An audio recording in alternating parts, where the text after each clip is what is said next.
I was like, are you God? And they said yes. Shit, I was like, I'm all the way dead or die. And they clearly know everything. So I'm asking them, what am I supposed to be doing? And they were like, more.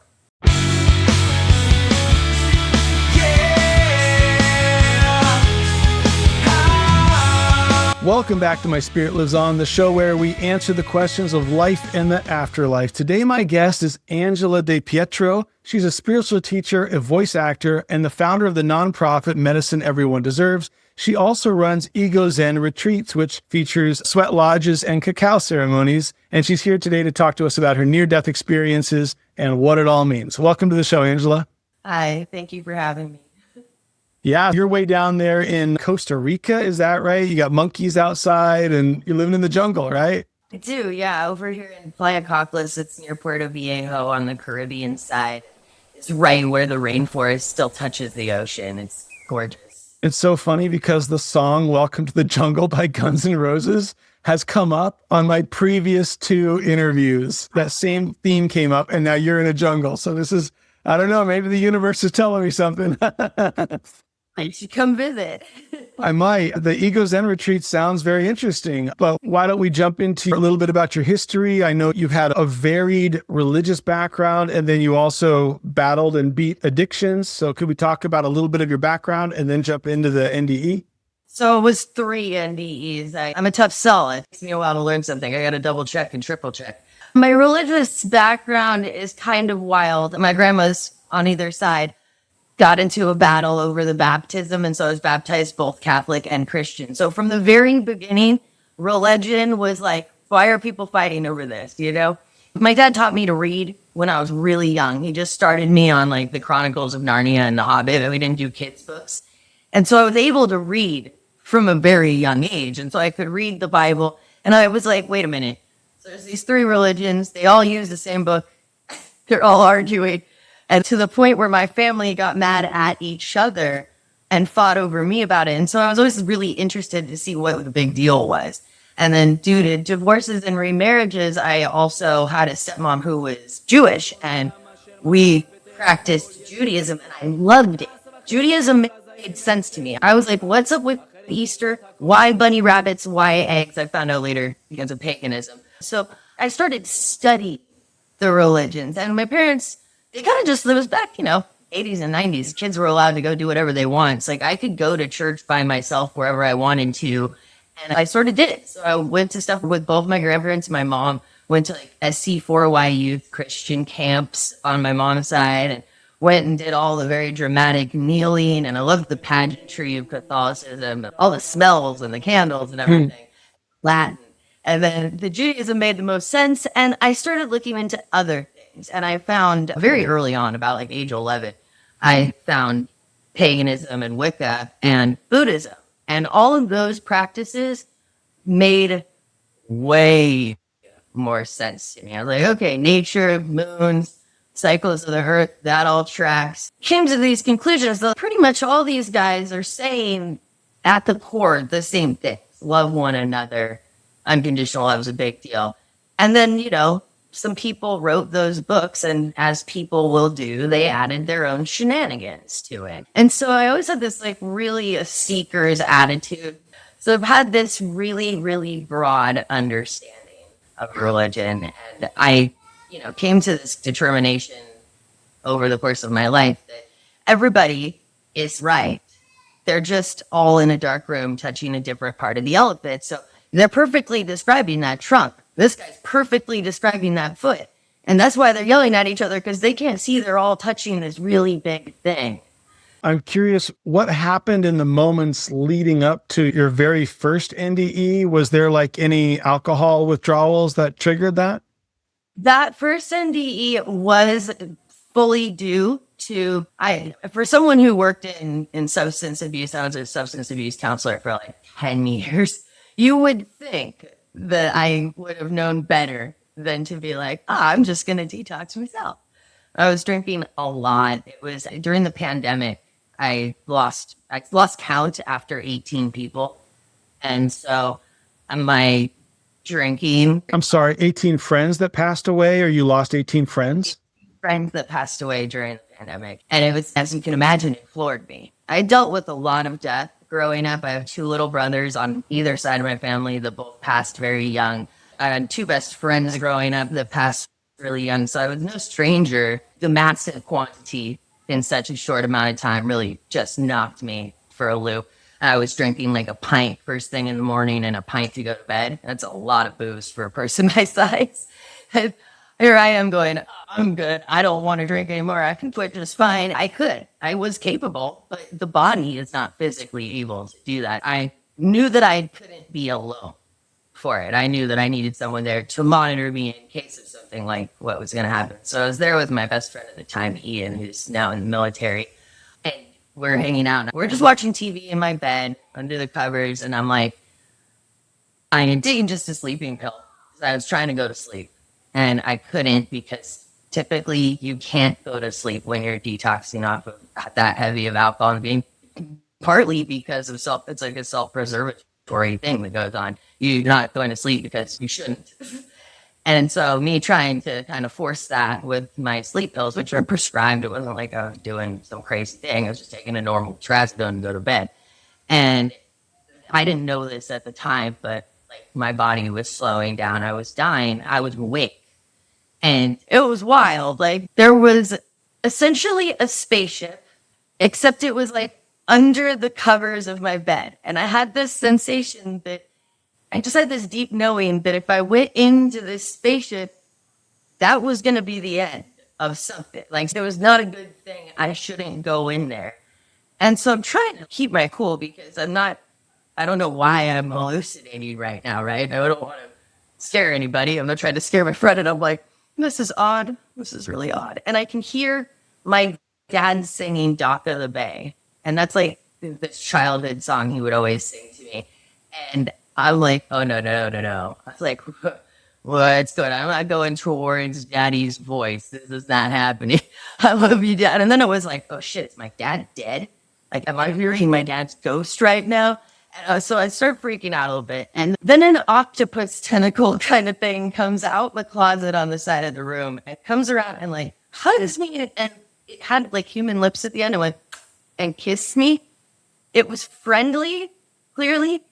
But I wasn't having it. At this point, I'm like, okay, what the fuck's going on? So I started telling my friend Ian, I tell him what's going on, and he's like, just trying to hang out. And I'm like, I don't know if I should try to go to sleep or if I should turn up the TV. I was like, I know I shouldn't go in there. And I could hear there's also my voice, but it sounds like me if I was like the captain of a starship, like a very eloquent, calm, soothing version of me. And so I went with vampire rules. I don't know why my brain went to that. But I was like, I did not invite you in because there's more other beings. Like there's these like alien type beings, all different shapes and sizes, like in my room, kind of. And I'm like, no, I'm not having this. And I felt like I was being pulled into this darkness, into this spaceship. And it was very soothing, very warm. It was very inviting. In another mood, I might have been very happy to just follow the voices, but I was not having it. And I'm starting yelling like, no, I do not accept this. And so I'm fighting it. And at this point, stuff starts to fragment into like layers of reality is probably the best way to put it. I'm here on Earth in my bedroom with my friend Ian. And then also there's this layer of spaceship aliens with my dad and this older me. And I had this knowledge just weirdly in my head that if I laid eyes on the older me, it was over. I wasn't necessarily thinking I was going to die. It was just, that seemed very bad. My friend's over here trying to figure out what's going on. I don't know what's going on. And he's like, did you take it? I'm like, no, I didn't take anything. You know, I'm like, I am literally the soberest I've ever freaking been in the longest time. Like, no, I'm not on anything. And then I start to, and some people have talked about the red string of hope, okay? I had this whole situation is going on another level where there's weird feeling of like, there is this like somebody is hanging by a rope off of a cliff. And I had to pull it. I just was overwhelmed with this need. So I'm standing up in my room. yelling at these aliens. And it's physically difficult for me to do this. Like, I'm really struggling. And I just know, like, it's this knowing that if there's someone that cares about me more than anything in the world, and that they cannot do what their soul's here to do without me. I know that if I don't pull this thing, something terrible is going to happen. Now, mind you, this is all very loud. It is way too late at night for these kinds of shenanigans. It's like 2 a.m. because, mind you, I was trying to go to sleep. I've been laying in bed for hours trying to go to sleep. So paramedics, the cops get called, as one will have happen in an apartment in Long Beach, just a very crowded place. And they're asking my friend what's going on. He doesn't know. He knows I'm not on anything. They're convinced I am on something. So they're getting very violent and aggressive. And all I'm trying to do is I really got to do this thing. I realized that it's my dad. And I had this sensation that if I don't do this, he's going to die. And I come to find out later on, it's his soul would die because it wouldn't be able to fulfill its purpose. But like, at another time, I just know I have to pull this thing. And here's all these people trying to friggin' cuff me. And I'm super strong. I've done gymnastics and a lot of taekwondo and jujitsu. And so I'm gymnasticking my way out from these people and just yelling at them, just let me do this or my dad's going to die, which is not helping my case in their mind, right? They're like, well, call your dad, just stop. I'm like, if you let go of me, I will finish this and then I will stop. And they were not buying that. By then, they've got me handcuffed. I've still got scars on my wrist. They have me cuffed so tight. And they take me, they were real mad. They take me to the hospital. No ID, no underpants. I'm just in like a men's t-shirt, no shoes. They didn't grab my Kaiser card or anything. They just took me to like the worst possible hospital. And once there, all they wanted to know was what I was on. So they're taking my blood and stuff, and I'm on nothing. And so they got mad. The nurses and doctors got mad that I looked like I was on something I wasn't. And I'm like, I was on the flood of DMT from my brain. And it's like the whole rest of that day was me really, really high from the DMT expression in my head and like making my way back on foot to my apartment with the help of, the nice homeless people in Long Beach. So it was a wild, wild experience that I didn't really understand to be an NDE until the next NDE. But at that, all of that's going on, there's another level that happens too. And in this level, it's timeless. It's completely timeless. And I like shot out of what I just described for a moment there after I pulled the thing and they got me cuffed. I was gone. I'm on the other side and I'm in a boat, beautiful river with my grandma, like a rowboat, oars. And there's everyone that's ever been or ever will be. You can't see faces. It's not like Abraham Lincoln and my best friend were all standing there on the hill. It was very fractally, like an Alex Gray painting. And you see all these like lights, like glowing, and you know who they are. And I'm sure if I wanted to, I could have been like, oh, that one's Abraham Lincoln, and like they would have looked like it. But it wasn't necessary, if that makes sense. And so I had asked my grandma, I was like, because I know she's dead. And I'm like, am I dead? She was like, no, but you're going to be if you keep up what you're doing. I was like, what do you mean? And she's like, you're killing yourself. What do you? No, I'm not. Very offended. I'm like, I'm absolutely not. Because I was just trying to get sober off of all that booze. Like I was doing the opposite of killing myself. And so we have this discussion and she's like, it counts as suicide. Alcohol counts as suicide. She's like, you're literally drinking poison. You're choosing to drink poison. It's suicide. And it wasn't like a judgment. It wasn't like, bam, bam, no suicide. But it was like, you're not supposed to be doing that. Mm-hmm. And so I was like, where are we? And she's like, you have a few minutes. She's like, do you want to talk to everybody, like referencing the big hill full of people? Or would you like to ask questions? I'm like, questions? I mean, obviously I'm going to see them again. How frequently do you get the opportunity to ask questions? And so all of a sudden, we're not in this boat anymore. I'm in front of this, kind of looks like a judge's thing a judge in court sits in, like one of those big boxes. And there's like 5 big glowing beings that had wispy arm kind of things, and their legs were wispy, see-through white, like rainbow shimmery glowy is the best way I put it. And they were huge, massively, massively tall things. Nothing but pure kindness, nothing but pure unconditional love. There was no judgment at all. Nothing negative. And they clearly know everything about me. And so I'm asking them, what am I supposed to be doing? And they were like, more. Like, more what? Like, I'm like, I run a nonprofit. And this is back in 2018 and started Medicine Everyone Deserves. And it was, but nowadays you're seeing the psychedelic renaissance coming back, and they're doing the research with PTSD and helping the veterans and all that. Back then, this was still a fairly new concept. And I'm like, I'm already running Medicine Everyone Deserves. Like, I'm already doing as much as I think I can be doing. And they're like, more. Not a lot of answers. No one on that side has big sentences, very simple, direct answers. And then I'm back, right? And I've been in the hospital. So like that was this outside of time, like separate occurrence. And even a lot of people are like, oh, are you sure it wasn't just the DMT? And I'm like, yeah, I'm positive. I've shamaned many a DMT journey for people. I'm positive it's not just the DMT. Like, I get this sense that there's so many planes of existence right here, right now. Like, the same way, like, if you go into the place where a Holocaust occurred and you feel really heavy, or you go, like, the Indian burial ground, it's because the stuff that's happening there, that happened there, is happening right now. Time's not really real. Like, all of the things are all layered, was the sense I got. So you had that one, and then you had two more. Were they many years later? Were they all kind of spaced out?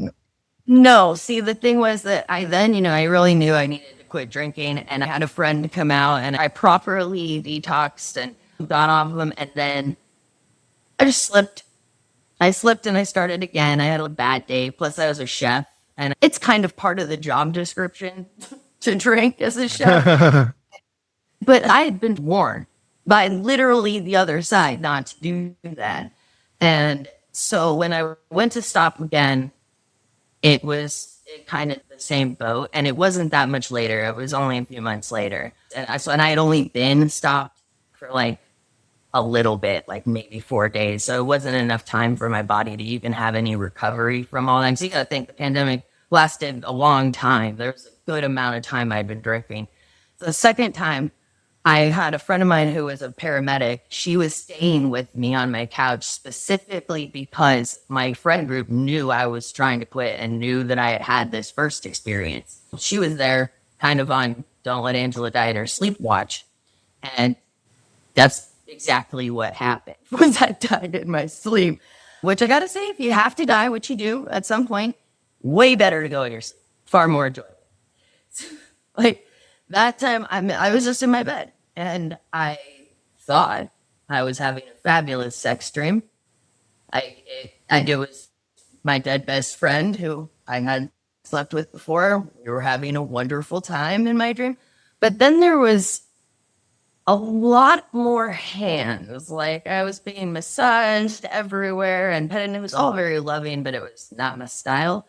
And my dead best friend was like, all of you stop. She doesn't like that. And then all of that stopped. And then it was this overwhelming, just orgasmic experience. So like, I get why the French call an orgasm a little death, because they had the big death at that time. And there was no guides. My grandma didn't need me. I was just, all of a sudden, it was pure, beautiful white. It was gorgeous white. Nothing, everything, but you don't see anything. That's what I put it. And there's a being that most people would call God, or whatever name they choose, but very much obviously God. Very same shiny, glowy situation as the tall, judgy kind of people, but every single face that ever was or will be just kind of shimmering between them. Very beautiful. And I was like, having had that other experience, I was like, are you God? And they said yes. And I was like, oh shit. I was like, I'm all the way dead or die. And they said yes. And I was like, like looking around. And I had just watched Bruce Almighty Uh-huh. that night. They talk a lot of Bible stuff in there. And it said, ask and you shall receive popped into my head. And I was like, wait a minute. If you're God, then your word is literally the word. You said, ask and you shall receive. I want to go back. Let me go back. All of a sudden, there's like guides' voices. They're disembodied voices. Some might call me angels. It was my dead best friend. It was my grandma. It was my Native American spiritual advisor from my 20s, Tony Little Hawk. It was all of them. And then there was some other ones I didn't recognize. They'd clearly been watching the whole show. And the God being was like, well, is there even anyone left that will help her if we send her back? And one of them was like, yeah, Ari's in the room and she was a paramedic. So they're talking, and the God being was like, oh, she knows that prayer her friend gave her. She's going to need that. And I knew they were talking about the lesser vanishing ritual, the pentagram. You just have a knowing from that side. Things don't have to really be told. So they decided to send me back. And in an instant, I'm sliding down a golden pyramid. And when I hit the bottom of it, I'm in my bed. Wow. And I freezing cold. Like I'm so close and I can't move.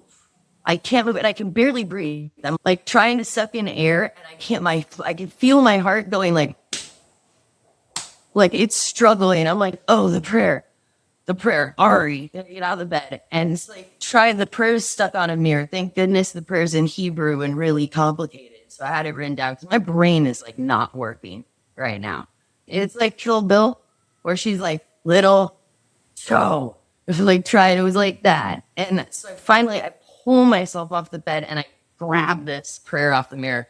And I'm sitting there like, and it's all fuzzy and going in and out of focus. And the prayer has a lot of drawing pentagrams, a lot of arm motions. And I'm looking at this thing, I'm like, gotta get to the living room. And I don't have a voice. I can't call out. I'm trying. And I'm getting like hoarse, cracking whispers. So I'm pulling myself on the floor, like, because I can't stand up. I don't have any strength. I finally get out to the living room and I'm like, Ari!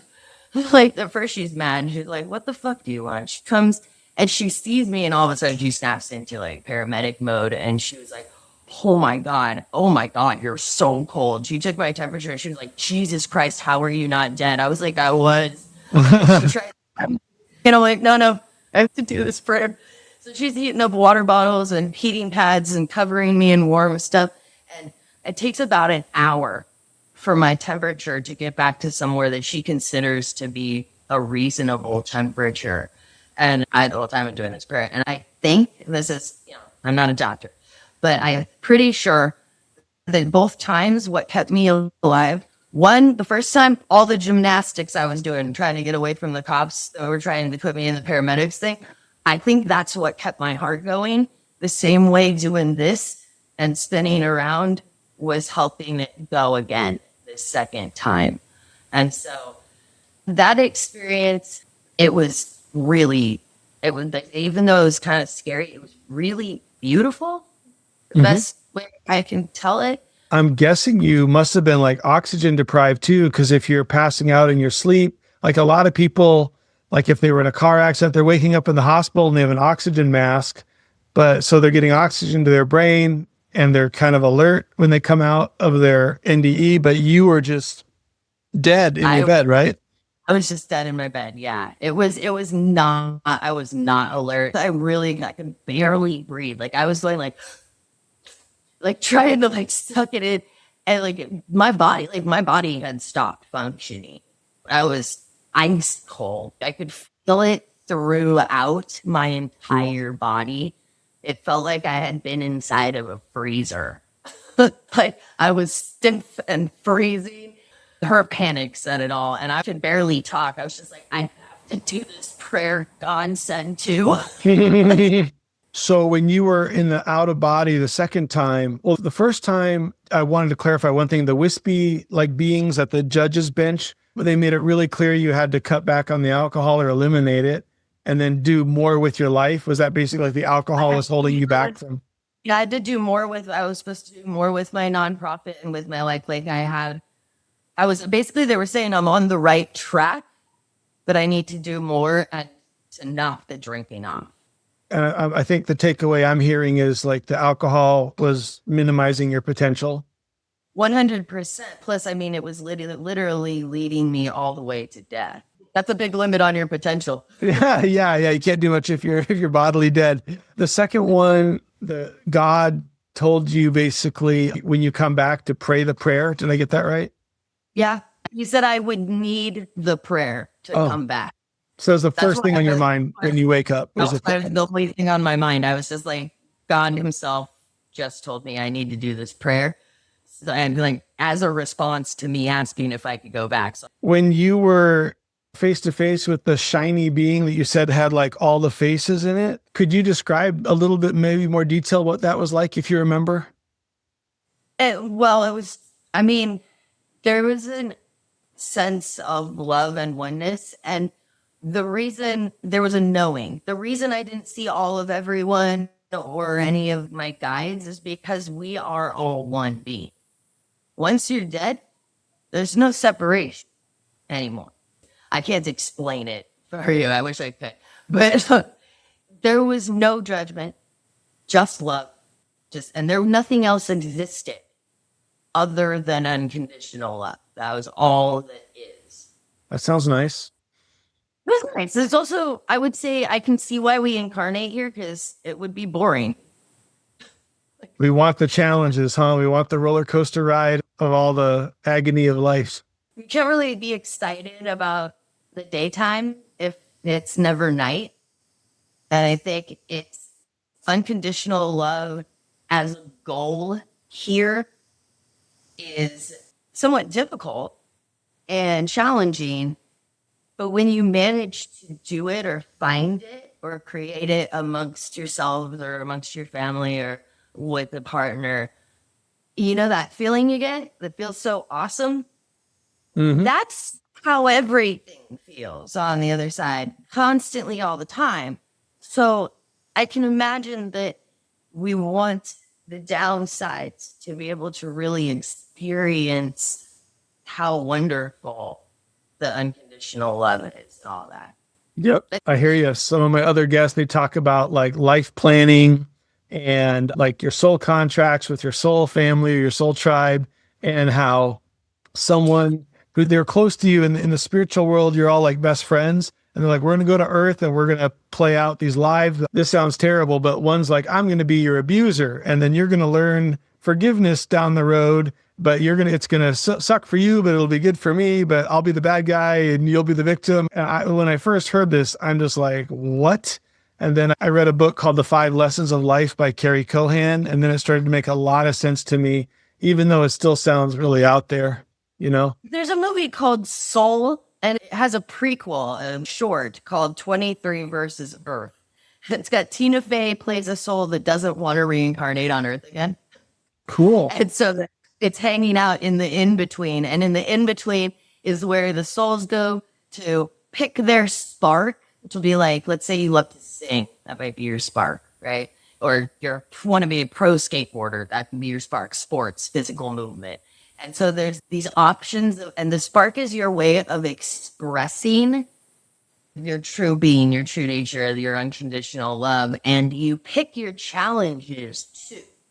And this happened after my third NDE, overcome with this knowledge that you wrote all of this. And I don't mean you wrote one path that you're supposed to magically figure out and line up with your highest self's path.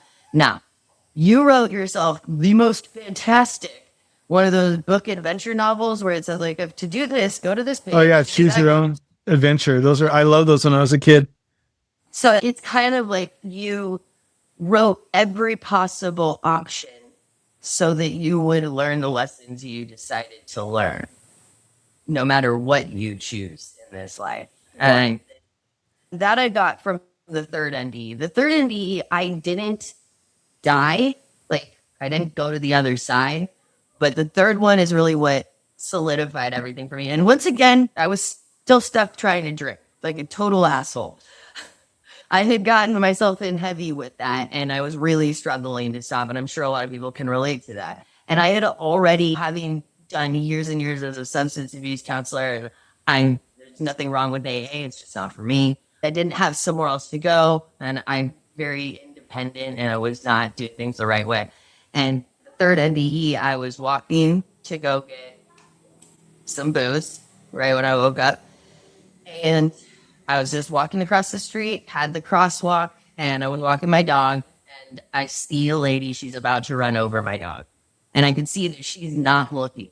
She's about to get hit by a car. She's punching a left turn against the light. She's about to get T-boned. So she's speeding up, and I think I'm James Bond, and I dive. I think I'm going to grab my dog and roll out of the way like James Bond. No. I ended up landing on all fours over my dog, and the car plowed into me, smashed into my lower back, really messed up my back. I'm disabled now. Did the wheel drive over your back? It just drove. No, the point of the car jammed into my lower back, and my knee got hit by the front tire as it smashed into the floor. And the lady never saw me. She kept trying to drive while I was in the car. So I'm smashing the top of her car. And I can see all these people. There's a very busy intersection. There's just tons of people. People are coming out of all of the businesses because this lady is actively running over a human being and a dog. And like, dog is fine. Dog is completely fine. I don't want anybody to be worried. Oh, yeah, hello, dog. He's good. He didn't have a scratch on him. And so that experience was far more sobering than dying twice. And because when that one happened, my life changed so dramatically because everything that I did, I was a pyrotechnic stage performer, a model, a dancer, and a chef, all of which are incredibly active and use your body. Like my whole spark had always been active. And now here I am having to learn how to stand again. I'm having to actively practice standing up. And so for like a year, I learned the hard way that most of my friends weren't really my friends. They just liked having access to all the cool stuff that I did. I had almost no support for a whole year. And so I spent this major isolation with just my ego completely demolished because anybody that I thought loved me other than my dad, turns out they didn't. And that was really hard. And I had to have knee surgery. I couldn't work. I couldn't anything that I did. And even I couldn't even, my house is upstairs. I couldn't even take my own dog out. It was really, really bad. And in that time, I'm thinking, how am I going to live? Every job I've ever done uses my body and racking my brain. What in the world am I going to do? And it dawns on me, I won a bunch of writing competitions when I was younger, all kinds of creative writing awards and scholarships. And I was like, maybe I'll just write about this. And I got inspired. My dog and my Roomba were being hilarious together. One day he sat down on the Roomba, and one day he was eating the food, and the Roomba moved his food into the kitchen with him eating. He just followed along and then cleaned up under where he was. And so it inspired me to write a book called Robot and Dog, which I wrote, and I'm working on getting it published. But it's all about him and the Roomba. It's about my experience. I had to move somebody onto my couch to be able to afford my rent since I couldn't work. And it turned out to be this really, really sweet gay kid from Mormon, Colorado, super young, had never been allowed essentially to be himself. His parents kicked him out and all of that. And he came to Long Beach, which is like Rainbow Headquarters USA. And so he's having this wonderful experience of finally getting to be himself. And I am having this crazy experience of losing who I am or who I think I am.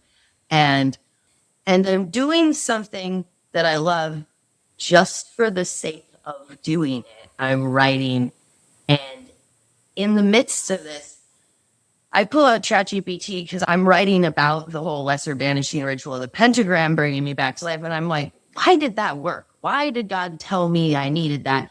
So I asked you, why would the lesser banishing ritual of the pentagram be useful to bring me back to life? And it was like, well, according to Kabbalah, those are the words that spoke creation into existence.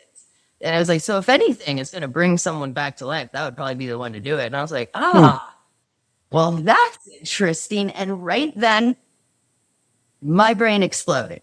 Like, the best way I could put it. Ram Dass describes it, Michael A. Singer, Michael Pollan, they all describe this sudden, overwhelming knowledge that you're just like smacked upside the head with. All of a sudden, I knew for a fact why I was here. I could see in the show The Good Place, they call it the time knife. I could see the time knife. It was like every possibility that ever was or will be. And by then, I had also started doing past life regressions with Dr. Pate from the Newton Institute because I had read Journey of Souls, and I called all frantic, like, hey, you people have talked to a bunch of people that died before?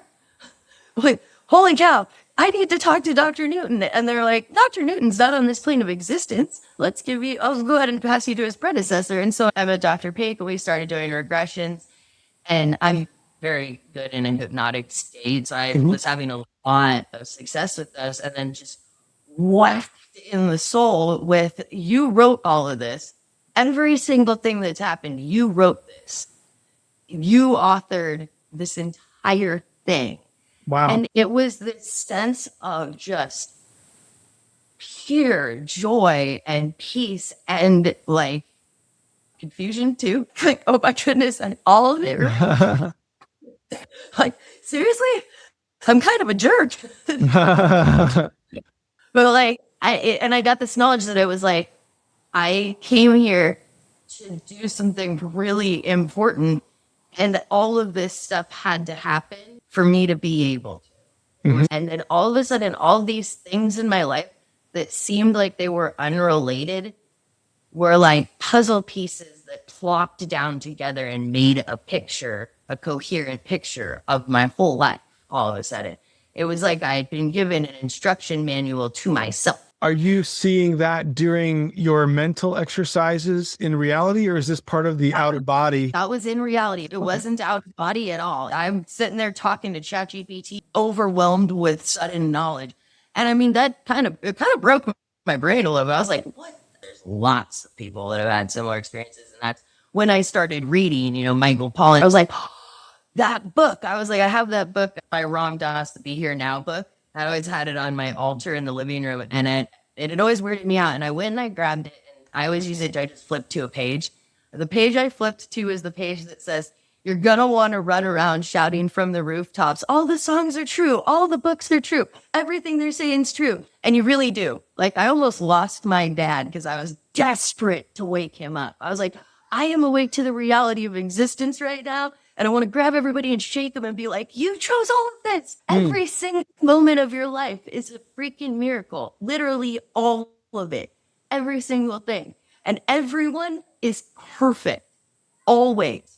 Everyone is always being exactly who they're supposed to be. And they're always exactly where they're supposed to be. And it was just this wild, overwhelming knowing that hasn't gone away. That's powerful. It's like everything is in divine order, even when it doesn't seem like it. On your third incident where you're saving the dog and you got hit by the car, was there an out of body moment there? Or was that just kind of like back and forth, almost dead? No, it was just shock. But no, I didn't go to the other side. You can't trust LA drivers, can you? They're always a little wild. The lady, I mean, she felt terrible. She was like, I love dogs so much. Like as an afterthought, and people. Yeah. What about me? So after all of this, after the third NDE, and this sudden knowledge, all of a sudden pieces fit into place. I could understand what I was supposed to be doing. And I had this divinely inspired, it's the only way I could think of it. I was divinely inspired with the very, very last of my money, which seemed mind-bogglingly insane to me. I stopped drinking because I had to have knee surgery after getting hit by the car, and you have to stop or you're going to die on the operating table. So I stopped, and I was like divinely inspired to, I could suddenly hear my intuition. My intuition super loud, sober, so loud. Like, and it's straight up giving flat out instructions. The last of my money I had trademarked Ego Zen Productions. And I'm like, I'm Really? Seriously? I mean, I've always wanted to have my own film company, but like, really? We're going to do this with the very last of the money when we don't have an income? Okie dokie artichoke. 4th of July that year, our government was lovingly overturning Roe versus Wade, and I did not want to be here for that. And so I called a travel agent. I was like, I have X number of dollars. Please get me out of my country. I don't care where you send me. And they were like, you realize it's the busiest travel week of the year. I was like, I don't care if you send me to Burma or something. Just like send me wherever I can go. Get me out of the United States. And so the travel agent sent me to Costa Rica, which I am embarrassed to admit I had no idea where that was. I was like, is that an island? She told me where it was. And I came here for a week. The jungle, the rain, the ocean, the lack of concrete. You're just grounded. And I fell in love. I was like, oh my God, this is what the planet's supposed to feel like? Man, we really messed up tearing down all the forest. And so I came back from that trip knowing I have to move here. I had no idea how, mind you. To this day, I still don't know how I'm going to make an income yet. And I just was like, I'm going to start getting rid of my stuff because I know that part of the knowing I got was that if you want, let's say you have X as an objective, right? My objective is move to Costa Rica. To manifest that, you have to just know that you're going to move to Costa Rica and do the stuff you would do if you're going to. So the thing I could think of was, well, obviously I would have to get rid of so much stuff because I had 10 years in this apartment. I had full music studio in my living room. I had a lot of stuff. I had more stuff than you can freaking imagine. A little pack rat. And so I'm selling everything. I'm sold my hangers. And as I'm doing this, the ability to move here opens up with my nonprofit. And when I get here, all of a sudden, Ego Zen Productions makes sense. I knew that I wanted to preserve indigenous wisdom, and especially with everything going on in the world, learn how to identify edible and medicinal plants and learn as much more as I could about plant medicine with the eventual goal of creating a retreat here in Costa Rica where I could get people's nervous systems reset. I could use all of the psychology because I went to school for psychology and I also went to school for radio, television, and film production. And so as a retired chef, another handy thing for a retreat, all of these things that were parts of me suddenly made sense together. And so here I'm in Costa Rica. The property that I'm living on is a beautiful retreat center. And so everything is just working out exactly divinely inspired. I'm meaning later today, I'm going to go film an episode of Indigenous Wisdom on Bejuco basketry. We've done ones on Machete 101, how to build a roof out of all natural palm fronds and vines, and all kinds of plants identification, mycology identification. And I made friends with a Bribri shaman, and they got me on Kukulmeka root, which I harvest myself with a machete in the jungle, pull it out of the ground, boil it with beetroots. And as you can see, I have no inflammation. Like, look up, like wrists are all thin, everything's real, like you can almost see my ribs. Like I was poofy and swollen and in so much pain, taking tons, oh my God, so many painkillers. And for someone who did that much damage to their liver during the pandemic, the last thing I need to do is be taking ibuprofen and Tylenol every single day, like 6 times a day.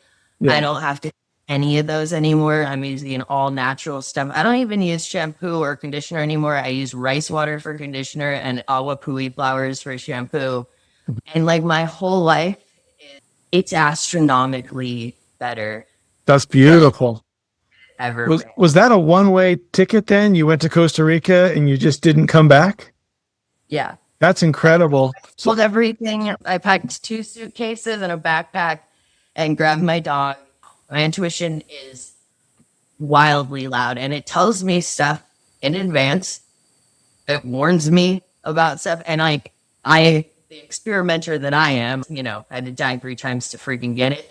Like, I've tested it. I've been like, I hear you, intuition, and I raise you. I'm going to do the opposite. It's not a good idea. I love it. And you mentioned dying 3 times to learn that, which brings me to one of my next to last question. Your Ego Zen Retreats, so it's Ego Zen, but it sounds like Ego's End. Those include the cacao ceremonies and sweat lodges and presence practices.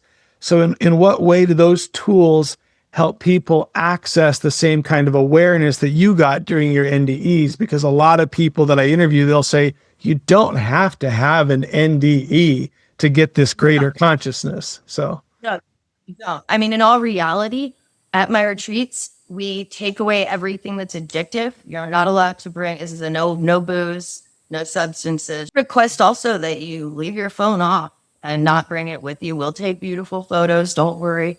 We don't want the scrolling. We don't want those dopamine shots from doom scrolling. We want to actively separate you from the things that distract you from being able to hear your intuition. And that's numbing substances is like the biggest one. And so also to be grounded, which is part of why I needed to do it here, because in the States, for me to get someone grounded, we're talking, I need you to get like $100 freaking copper shoes, and we're going to have to go meditate for hours. When I was still living there, I was needing grounding so bad that I was spending 2 hours a day going on barefoot walks or taking my dog to the dog beach because I couldn't feel grounded there. And so once I got here, I was like, this is the perfect place for that because I can get the people grounded and I can get them separated from the things that are the distractions. And the biggest thing is you've got to separate from the stories you have about yourself. And that's what the experience I had was after that third time, after getting hit by the car, losing all of my friends, losing all of my employment, shatters your ego. All of those things you think you are. I think I'm a chef. I think I'm a model. I think I'm a fire performer. I think I'm a pyrotechnic performer. Nope. No, you're not. And so traveling alone is a really great way to drop the stories because you're no longer a wife. You're not a mother. You're not a husband. You're not an investment banker. You're just a person in a new place. That's a big part of why all retreats have that effect is because it separates you from the stories you have about yourself. And it does that long enough that you're able to see who you actually are. And so in this retreat, I also, like I said, I did psychology. I have a bunch of tools throughout the week. And I also offer 6-month retreats here, 1, 3, and 6 months for people who are dealing with substance addiction. So people who need a longer amount of time, or for people who, like me, wanted to move to a new country, help them do that. So we do group retreats like 4 times a year. We've got the group retreat coming up on July 18th through 24th. As you'll be given tons of evidence and science-backed processes that you can take home as well. Like, for example, we do a Lakota process called star feeding. It's a grief process where we go on this hike to this beautiful waterfall here called Bree Falls. There's usually like 6 waterfalls. And on the hike, you're going to gather things that represent the things that you need to release, the grief and pain, and you're going to carry that on the hike. So like you were carrying the grief and the pain that you're feeling and the trauma that you've experienced. And then we feed them to the waterfall. You keep one to remember that you processed this. It's not that you gave it away. It's not that it's gone. It's not that it's completely gone, but you processed it. And then we follow that up with a Shinto practice called misogi, which is you utilize the effects of cold water smashing down on your head. You get in the waterfall. And the physical sensation is so overwhelming that it helps the body to understand, because grief and trauma is held in the body. It's not stored in the mind. Saying that you're letting something go tells the mind, but the actual physical experience, and you stand in the water until you're shivering, until your whole body is feeling the effects of it. And it gives the body this sense of we're starting over. So that's, to give you an example, that's one of the processes that we do.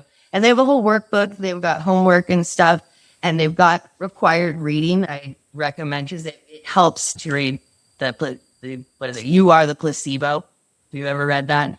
Have them read that. Dr. Joe Dispenza? Yeah. Okay. Love him. I haven't read it yet, but I know who Dr. Joe Dispenza is. Oh, yeah. Read You Are the Placebo. It talks all about, they did double-blind cancer pill studies where they gave patients a sugar pill and other patients medical treatment. And they found that some of the patients that thought that they were taking a medical treatment, that were actually taking sugar pills, cured their cancer. It's fascinating. It's all about the fact that you literally can cure yourself if you believe. Well, that's what even the great healer Jesus, when people came to him, what did he tell them? He said, your faith has made you well. Exactly. Well, Jesus deserves some credit too, but people have to also realize they have the power, and he taught us that we have that power. A lot of people mistake that no one comes through the Father except through me. It doesn't mean you have to talk to him to talk to his dad. It means you are Christ consciousness. That's how you find the fact that you are God. John chapter 10, verse 34, Jesus quoted the psalmist, know ye not that you are gods?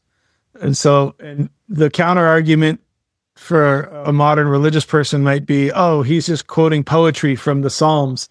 Well, that's a really interesting verse to quote if you just want to talk about poetry and the fact that it made it into the Bible. And so I honestly, actually, after that, after these experiences, I went back through the Bible and was like, because after my ask and you shall receive experience, I was like, all right, I'm gonna check that Bible. And it reminded me of verse. And so I was like, let me get back up in this thing.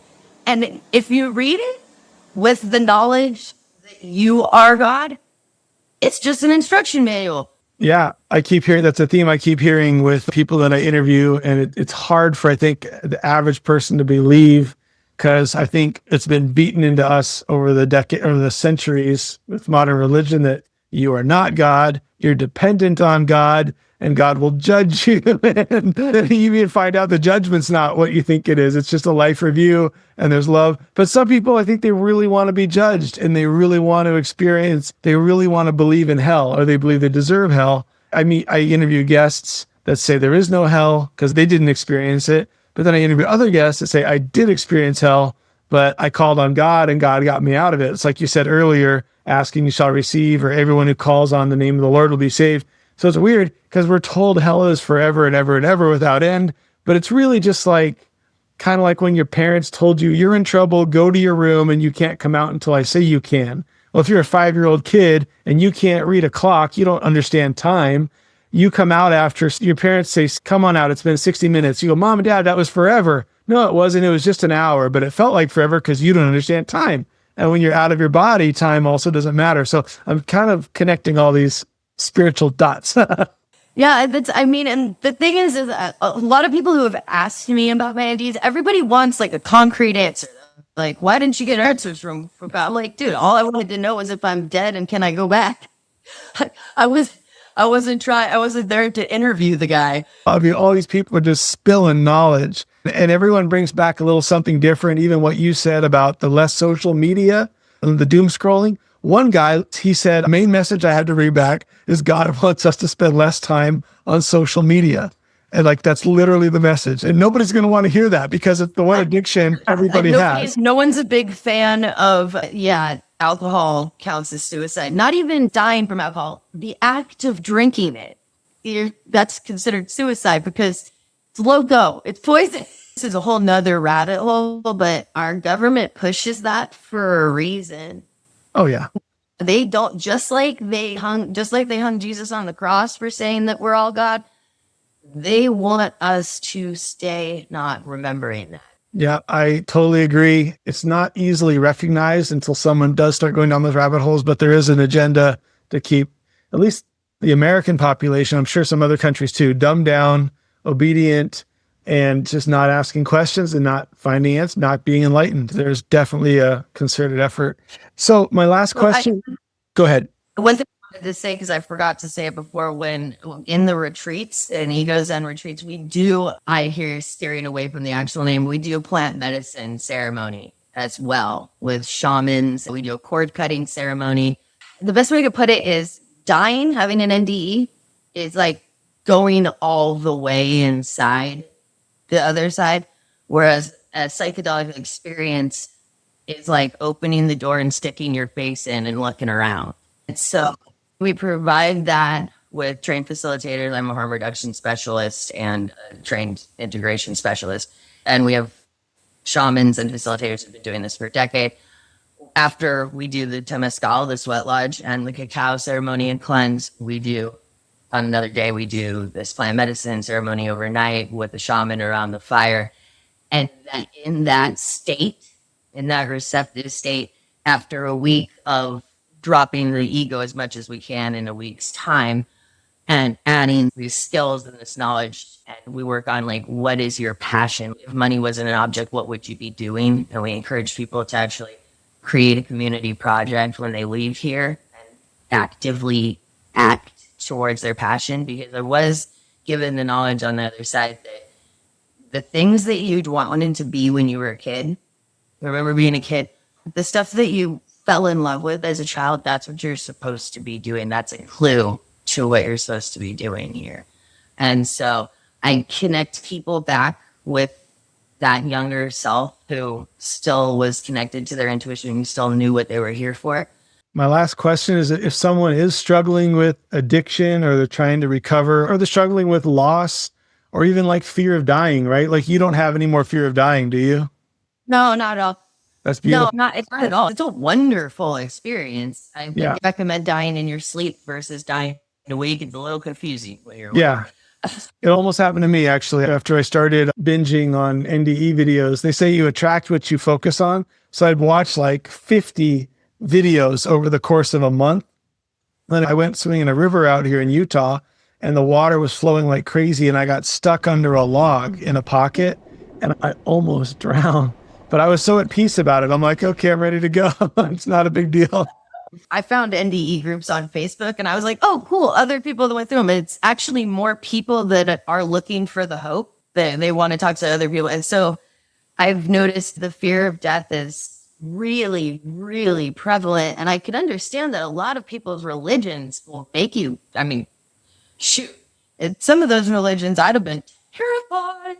But because my experience of religion was so different than the average person's, I kind of never really feared death, because losing two little brothers so young, one was 12, one was 18, you kind of go one of two ways. You can come to acceptance, or you wallow in the grief and the misery.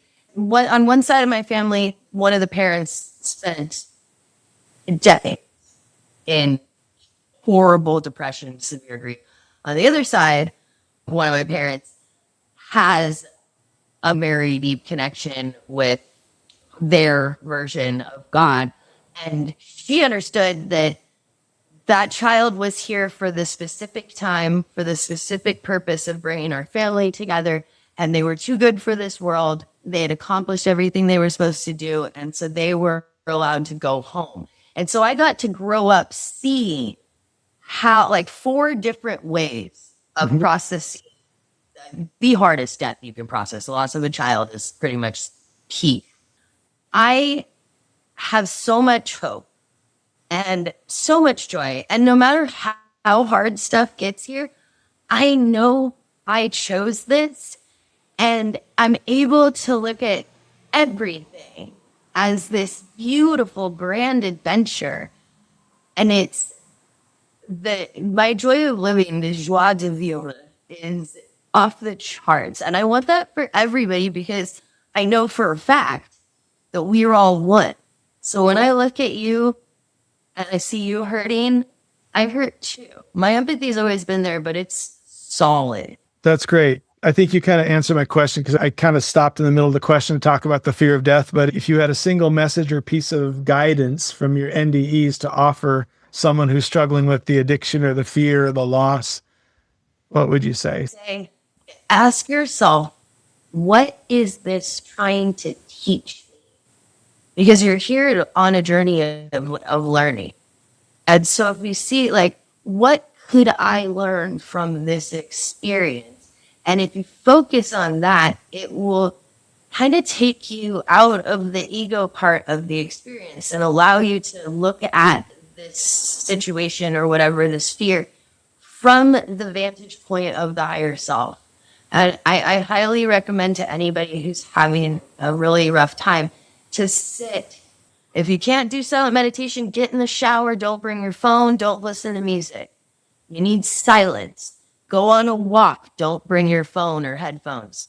That would be my suggestion to everyone. If you're having a horrible experience, spend time in silence and nature and ask the question of your higher self. It'll tell you if you give it the space to talk, if you quiet down and give it space to talk, it'll tell you what is happening, why you're here, why you're going through this. Check out your retreats. What's the website for that? It's www.egosandproductions.com. The nonprofit it's called Medicine Everyone Deserves. And the website is www.med, like medicine, fund, like fund a company, inc, like incorporated.org. Well, hey, it's been very enlightening and lovely chatting with you.